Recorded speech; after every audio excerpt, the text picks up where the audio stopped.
Στάθη, θα ήθελα να μας πεις για σένα ποιος είναι ο κρίσιμος παράγοντας για την ανάπτυξη των εξαγωγών και να μας το συνδέσεις αν γίνεται με τις νέες ικανότητες και δυνατότητες της BSS.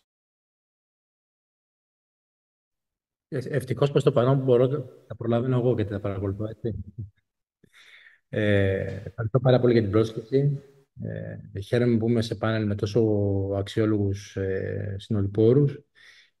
Ο κρίσιμος παράγοντας, παιδιά, είναι ο επιχειρηματίας. Πρέπει ο επιχειρηματίας να έχει τα εργαλεία εκείνα και να του δώσουμε τη δυνατότητα να μπορεί να είναι ο δημιουργός και ο οραματιστής. Καλά είναι όλα αυτά τα οποία συζητάμε, η ασφάλεια πιστώσεων και προφανώς είναι πάρα πολύ καλή, αλλά το πρώτο ζητούμενο είναι να δημιουργήσουμε ένα όσο γίνεται περισσότερο φιλικό περιβάλλον, γιατί κακά τα ψέματα η χώρα μας δεν θυμίζεται για την υποστήριξη του επιχειρήν και ειδικά στον εξαγωγικό τομέα που είναι ακόμα πιο απαιτητικός τομέας, είναι ακόμα πιο δύσκολο για μια ελληνική επιχείρηση έχοντας διάφορες ελληνικές παθογένειες να μπορέσει να ξεχωρίσει το εξωτερικό. Άρα ο κρίσιμος παράγοντας είναι όλοι μας να καταλάβουμε την ουσία, που η ουσία είναι ότι θα πρέπει να απλοποιήσουμε τα πράγματα και θα πρέπει να βοηθήσουμε αυτόν τον έναν επιχειρηματία να τολμήσει να δει έξω από τη χώρα μας. Η χώρα μας έχει τρομακτικά πλεονεκτήματα, αλλά δυστυχώς είχαμε συνηθίσει να λειτουργούμε σε ένα εύκολο προστατευμένο περιβάλλον της εσωτερικής αγοράς. Τα περιθώρια λοιπόν ανάπτυξης των εισαγωγών είναι τεράστια και θα πρέπει και το κράτος να βοηθήσει με περαιτέρω εργαλεία. Εργαλεία υπάρχουν, αλλά θα έλεγα σε σχέση με το πόσο μεγάλο όφελος μπορεί να δημιουργήσει στην ελληνική οικονομία ή μια εξαγωγική δραστηριότητα, τα εργαλεία αυτά δεν φτάνουν. Υπάρχει το Ταμείο Ανάκαμψης και Ανθεκτικότητας, όπου ένα βασικό πυλώνα έχει τον τομέα των εξαγωγών και υπάρχουν και επιμέρους προγράμματα όπου υποστηρίζουν ή πρημοδοτούν τις εξαγωγές. Θα πρέπει να δούμε το θέμα αυτό με πολύ μεγαλύτερη προσοχή και θα πρέπει όλοι μας να συμβάλλουμε στην ουσία που είναι να βοηθήσουμε όσο γίνεται περισσότερους επιχειρηματίες να κοιτάξουν προς τα έξω. Το Στάθη, έχεις απόλυτο δίκαιο, γι' αυτό είμαστε εδώ πέρα και τα τελευταία 11 χρόνια, 12 κάνουμε αυτή τη δουλειά και βοηθάτε όλοι εσείς προς την κατεύθυνση αυτή. Ωραία. Τα περιθώρια είναι τεράστια και αυτονόητα και θα το εξηγήσω πάρα πολύ απλά. Η ελληνική οικονομία, επειδή είμαστε η μόνη χώρα που έχουμε περάσει 12 χρόνια αυτή την κατάσταση που περάσαμε, το ελαττήριο έχει συμπιεστεί πάρα πολύ προς τα κάτω και έχει αδικηθεί. Το δεύτερο στοιχείο που πρέπει να υπολογίσουμε είναι ότι το 99% των ελληνικών επιχειρήσεων είναι μικρομεσαίες επιχειρήσεις. Από αυτές, περίπου το 35% είναι επιχειρήσεις με ένα άτομο ή και επιχειρήσεις που είναι οι λεγόμενοι αυτοαπασχολούμενοι ή αυτοαπασχολούμενες. Και το τρίτο είναι ότι το περιβάλλον που αντιμετωπίζουν οι επιχειρήσεις στη χώρα μάλλον είναι από τα χειρότερα διεθνώς, παρά τη σημαντική βελτίωση που έχει γίνει τα τελευταία 5 χρόνια και τις προσπάθειες τις οποίες γίνονται.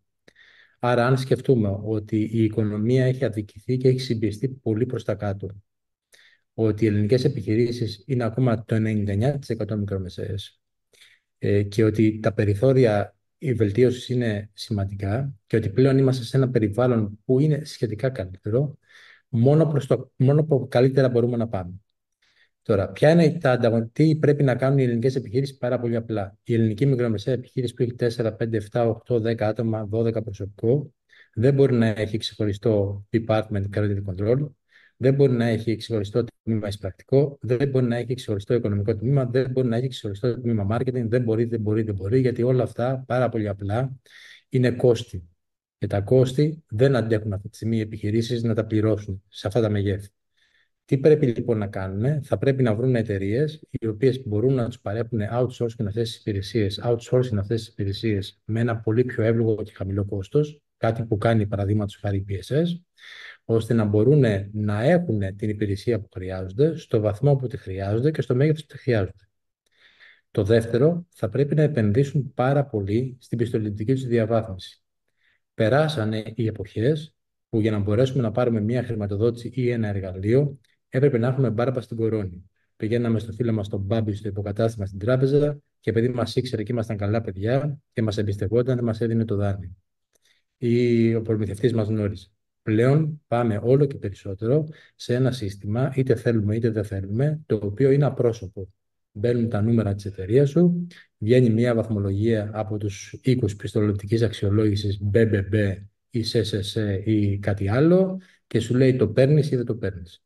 Άρα, αν σκεφτούμε ότι το βασικότερο ανταγωνιστικό πλεονέκτημα για να αναπτυχθείς είναι απλά να έχεις λεφτά, θα πρέπει λοιπόν να σκεφτούμε ότι η πρώτη προτεραιότητα πρέπει να έχουν όλες οι επιχειρήσεις είναι να φτιάξουν την πιστοληπτική τους διαβάθμιση και να αντιμετωπίσουν και τις μεγάλες αμαρτίες του παρελθόντος. Τι εννοώ, οι πληγές που περάσαμε, μάλλον αυτά που περάσαμε, μας άφησαν πάρα πολλές πληγές. Επισφαλείς απαιτήσεις, προβλήματα στον ισολογισμό, προβλήματα στις λογιστικές καταστάσεις. Αυτά πρέπει άμεσα οι επιχειρήσεις να τα αντιμετωπίσουν και με αυτόν τον τρόπο να φτιάξουν την πιστοληπτική τους διαβάθμιση και άρα με αυτόν τον τρόπο θα μπορέσουν να έχουν πρόσβαση στα χρηματοδοτικά εργαλεία. Ακόμα όμως και αυτό από μόνο του δεν φτάνει, γιατί ακόμα και αν έχεις πρόσβαση στα χρηματοδοτικά εργαλεία, θα πρέπει να ξέρεις τι θα κάνεις τα λεφτά. Άρα θα πρέπει να ασχοληθούν πολύ σοβαρά, γιατί δεν ισχύει πάντοτε, σε μια απλή ερώτηση. Ποιο είναι το όραμά σου, ποια είναι η στρατηγική σου, τι θέλεις να κάνεις. Και επειδή ακριβώς μιλήσαμε πριν για το μέγεθος και περιέγραψα πόσο μικρά είναι τα μεγέθη των ελληνικών επιχειρήσεων, ο κλάδος των εξαγωγών είναι εκείνος ο τομέας ο οποίος μπορεί να βοηθήσει τις επιχειρήσεις να μεγαλώσουν πολύ. Γιατί είναι άλλο πράγμα να απευθύνεσαι σε μια αγορά 10 εκατομμυρίων ανθρώπων και άλλο πράγμα να απευθύνεσαι παγκοσμίως. Όλα αυτά λοιπόν μαζί που ανέφερα, δηλαδή η διόρθωση των ματιών του παρελθόντος, η βελτίωση της πιστοληπτικής αξιολόγησης, η παροχή ολιστικών υπηρεσιών, που δεν μπορείς να τα έχεις ξεχωριστά τμήματα λόγου μεγέθους, αλλά μπορείς να τα παίρνεις με μια προσέγγιση ολιστική. Και το να έχεις τον ορίζοντα προς τα έξω θα σε βοηθήσουν να αλλάξεις και να διαφοροποιηθείς. Και στην Ελλάδα είναι πιο εύκολο να διαφοροποιηθείς από τις ισόρροπες αγορές του εξωτερικού. Πάρα πολύ σημαντικά πράγματα είπες, Στάθη. Συμφωνώ 100%.